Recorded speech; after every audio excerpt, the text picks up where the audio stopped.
So the Vikings beat the Saints, who were without their starting quarterback, starting running back, number one wide receiver, I think without their water boy. Now, I said if the Vikings beat the Saints, I would not say one negative thing in my next video about the Vikings. And I kept my promise. I put up a little short video where I didn't say anything negative. I just finished watching the Vikings beat the Saints. Although my daughter said some negative things about the Vikings.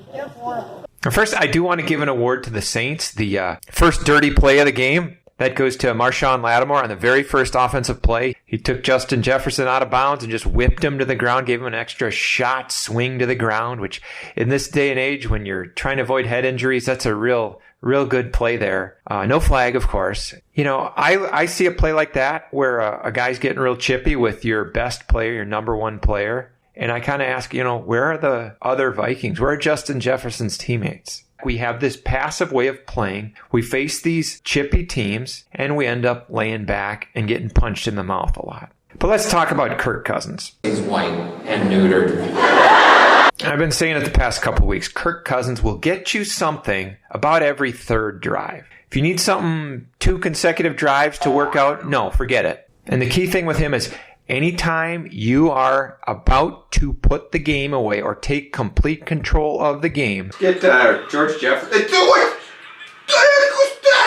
he will pull you back. He will suck you back in like my butt cheeks on that 61-yard field goal attempt by Saints kicker. Don't remember his name. Not going to look it up. End of the first quarter. Vikings are up 7-0 around midfield, ready to kind of move in and take control of this game with the Saints are real shorthanded, and Cousins just drops back, stands there flat foot, and just throws this horrible interception that kind of a bad college quarterback, Tanner Morgan, might throw. It's just the type of play that he always finds a way to make in those situations. When you're about to take control, he will screw you. Then in the second half, the Vikings are ahead 13-7. They get a turnover. There's that deep pass to Justin Jefferson where the Saints do the Green Bay Packers summer of George defense on Justin Jefferson. First and goal, delay of game.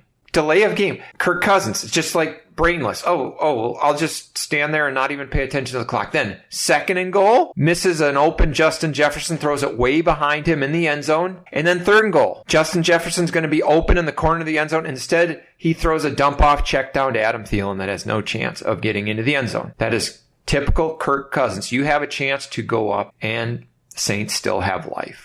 I'm sure the Cousins apologists like, he brought us back from behind. How dare you criticize him? What was the key play in this game? It was a pass interference call against Adam Thielen. That was, probably a penalty. You know, it was a little borderline. Mike Pereira certainly didn't think it should have been called. Adam Thielen wasn't open. It wasn't a good throw. Nothing the Vikings did on that play warranted getting that call. If you want to bank winning on getting a call like that, feel free. And the Cousins apologists are all like, other teams' quarterbacks make bad plays. You shouldn't criticize Kirk. If your first instinct every time you see Cousins get a delay of game on first and goal or not throw to Jefferson in the end zone because he's checking down to a guy at the 5-yard line on third and goal, if that's your instinct is to try to find another quarterback who's doing that same bad thing, if that makes you feel better, go ahead. Go ahead. That's your typical Minnesota loser mentality is what that is. Now, it wasn't all Cousins. Of course, it never is. It's never just one player. The bottom line is it's still this same Vikings team where no matter what happens, no matter how well the momentum seems to be in your favor, there is always some idiot on this stupid team who will shoot us in the foot. Munt. That the worst drop pass I think I've ever seen, Vikings on third down near the goal line. He catches that. The Vikings probably get a touchdown on that drive. That certainly wasn't Cousins' fault. Terrible clock management, lack of urgency at the end of the first half, where they're just kind of like lollygagging and they don't even try to score a touchdown. And after a turnover, no less, Dalvin Cook getting the absolute minimum out of every play. I think we could make C.J. Ham our running back and get more out of the run game than we're getting with Dalvin Cook. Of course, Cameron Dantzler dropping an easy interception. That's the same old Vikings cornerbacks award, of course, just were right in the hands. And these idiot cornerbacks can never, ever make that play. There was a play late in the game where Patrick Peterson should have been able to make an interception if he'd been paying attention and looking for the ball, but he's just, I don't know. And of course, our idiot kicker. As usual, it's like, he can make all these field goals he wants, but once you get to the kick that he really needs to put you up by 4, he misses the extra point, so you're only up 3. Just always happens. Always some idiot. Every step of the game, you can find some idiot on this team to screw you. That's a sign of a not good team. I hate to say it. Maybe they'll go 9-8 and squeak into the playoffs. It doesn't mean they're good. They're not well coached at all. They're not smart. And that 61-yard field goal attempt at the end, that was very close to not being 61 yards because on the previous play, the last offensive play, Andy Dalton was just standing there like so calm, so relaxed, no pressure. There was like no pressure the whole game. He throws a sideline pass. Okay, that's all you have to do is guard the sideline, right? Not let a guy catch it at the sideline. They let him get open at the sideline. He just couldn't get his second foot in bounds. And it would have been a much shorter kick and it would have been made. And they would have gone to overtime. We see some of that same old Vikings defense, not only the dropped interceptions, but also Kirk Cousins threw an interception. Well, let's let the Saints march down the field and score a touchdown. It's like the defense is playing okay, and then, our offense turns it over. Well, now we're just going to shut down. And they kind of shut down for the rest of the game. But the defense was just a continuation of the past 2 weeks. Just passive, lay back, no pass rush. Andy Dalton looks so calm, so collected. And people make a big deal, it's a backup quarterback, so the Vikings aren't going to play well. Well, it had nothing to do with whether he's a backup or not. You could put anybody back there. You could have put, what's his name? That guy who was the Vikings backup, who sucked so bad that I think they finally cut. Who is that guy? Not Kellen Mond. Kellen Mond would have still sucked against that Vikings defense, but Sean Mannion. He could have picked us apart. I don't know if it's a matter of talent. Certainly, when you get no pressure, when your defensive line gets zero pressure, obviously there is a talent issue there, and they get gashed in the run game. Our front four is not very good. Our linebackers are not that good. Our secondary is not that good. We don't have players. Everybody wants to criticize Donatel and his scheme. I think that's part of it, but I just don't think there's much talent on that defense. And we watch these games. It's just so often you feel like the other team finds a rhythm. They adjust, they find a rhythm, and then they just start playing their game and dictating their game to us. Their offense starts moving the ball. They get comfortable. It just looks like they know exactly what they have to do. And on defense, they're in our huddle. They know when we're going to run certain plays and they blitz us on those plays and throw Cousins off. And it never feels like we have the upper hand with the other team like that. It just never feels that way. And I don't know why that is. When we get something, when we make a good play, when we get a score, it always seems like we have to work so hard. We have to pick up a fourth down somewhere.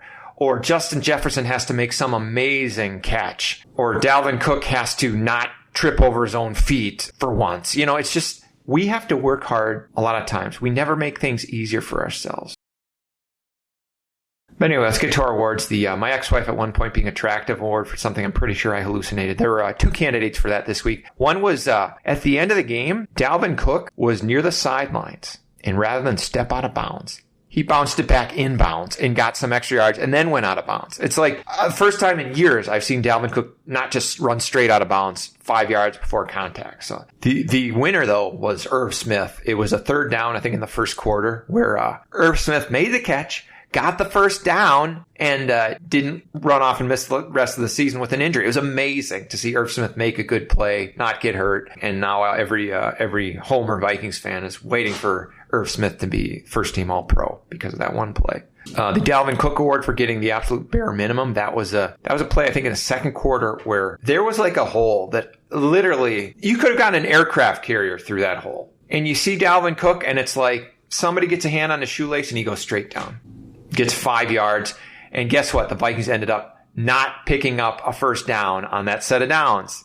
Never gets any more than the bare minimum, except on that one play late in the game. You think about it. Alexander Mattison, unfortunately, he's not an every down back, but he would have gotten more out of that play. Aaron Jones gets way more out of that play.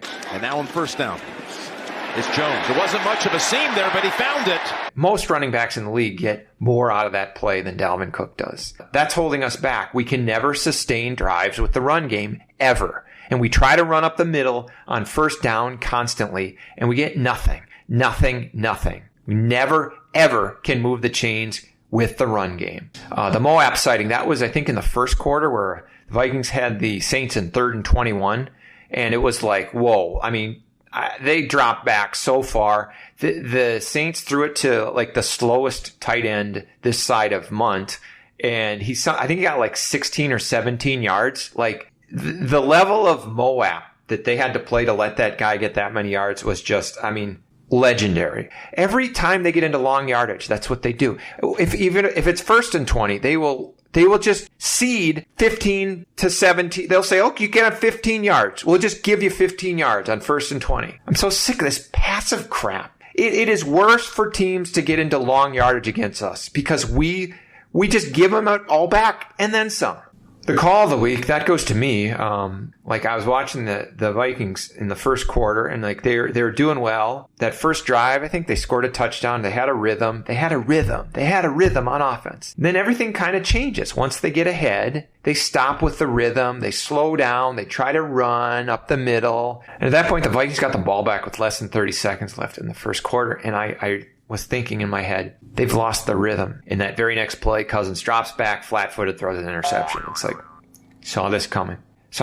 And that Cousins plays really well, I think, when you push, when you have that rhythm, when you have that urgency, when you try to pick up first downs on 1st and 2nd down rather than waiting for 3rd down to get your first down, because that's when he can check down Charlie it and force you to punt. And I just see the same type of coaching, passive coaching, wimpy offensive play calling as we saw under Zimmer, because Zimmer had some offensive coordinators that were decent at times. And when they had the freedom to make the play calls that they wanted to, they were better than Kevin O'Connell. I'll tell you that. Or Jerry O'Connell, whatever this dork's name is. And last, the seemingly dumb statement that suddenly makes sense once you realize who said it. That goes to Mark Sanchez, who Vikings did a fake punt. Punter threw the ball very badly. Okay, it was way underthrown. The Viking guy barely was able to keep it off the ground, right? It was way underthrown. It wasn't even that long a throw. It was just bad. And Mark Sanchez was like, "What a throw by the punter." What a throw. What are you oh, wait, that's Mark Sanchez. So to Mark Sanchez, that's like the best pass of all time. I'm just sad, depressed. Probably as sad as I've ever been after week 4 with a 3-1 team.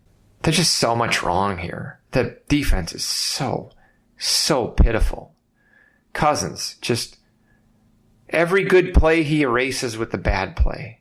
And just the guys making these terrible mistakes. And then that idiot, whatever his name, our kicker. I can't even remember our kicker's name. Missing that extra point. And then I see people on Twitter, "Oh, look at our schedule. We could be 7-1. And we'll probably be at least 6-2. Yeah, keep thinking that. Keep thinking we'll be 7-1 just because the schedule looks easy. Keep thinking that. Just remember, Kirk Cousins, every 3rd chance he gets, he'll do something good. And every 3rd chance he gets, he'll do something bad. This was, of course, another one of those coin flip games. Mike Zimmer's gone, but the Mike Zimmer coin flips are still here. Coin flips are not a sign that Mike Zimmer's the coach. Coin flips are a sign that you're not that great a team because you can't put the other team away.